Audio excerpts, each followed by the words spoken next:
guys! Welcome back to my channel. Ay, magandang balita sa mga Dasbeya. Magandang balita ito. Kilig na kilig ang lahat. Kasi nga kagabi, spotted, nag-double date daw. Sina Dustin Yu, Bianca Di Vera. At guess who? Sino ang kasama? Si Will Ashley at si Jillian Ward. Saan kayo dyan? So, ito muna. Nag-post ang mga Will pa sa birthday party yun ng isang stylish ata ni Nina Dustin. Chim A stylist ata to. I don't know kung totoo ito. At doon kasama si Bianca. Yung kinunan lang nila, si Will ang nauna, tapos nasa likod si Bianca. So, masayang-masaya ang mga Will ka kasi daw spotted.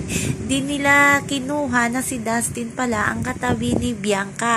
At sa unahan naman ni Will ay si Jillian Ward. So, ito na nga ang haka-haka. Parang rumor GF daw ni Will Ashley itong kababatan niyang si Jillian Ward. At matagal na balita-balita yan. At sinabi naman talaga ni Jillian noon na nanliligaw sa kanya si Will. At talagang tudo din ang suporta ni Jillian kay Will habang nasa loob ito ng PBB. Kaya masayang-masaya ang mga Dasbeya. Sabi nga ng mga Dasbeya, team panatag kami. Huwag kayong ma-issue kasi ang magkakasama daw ay sina Dasbeya, si Will at si Jillian, si Mika at si Michael. Kasi nga parang stylish nga ito ng GMA artist.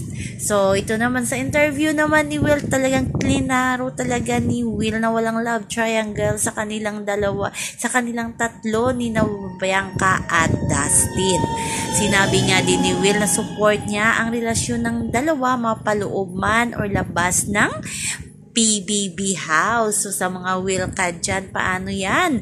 Kasi ang rumor GF ngayon ni Will ay si Jillian Ward. So, abangan lang natin ang more photos nila. Hindi kasi makuha-kuha kasi magkalayo. Kasi parang kinikip muna ang relasyon ni na Jillian at ni Will.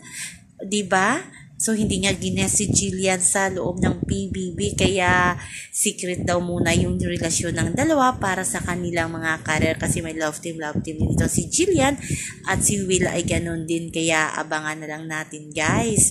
Kung ano nga ba ang kahinatnan nito. Pero si Bianca at si Dustin matapang talaga. Lumalabas talaga silang dalawa. At kasama yung BFF ni Bianca na si Mika sa lamang. Inisyo nga kasi naunang pumunta ng Iraya itong si Mika. Nag-issue na naman sila. Yun pala sumunod si Bianca at magkakasama silang pumunta ng birthday party. So, yan lang muna guys ang ating update sa ngayon. Hanggang sa muli. Bye-bye.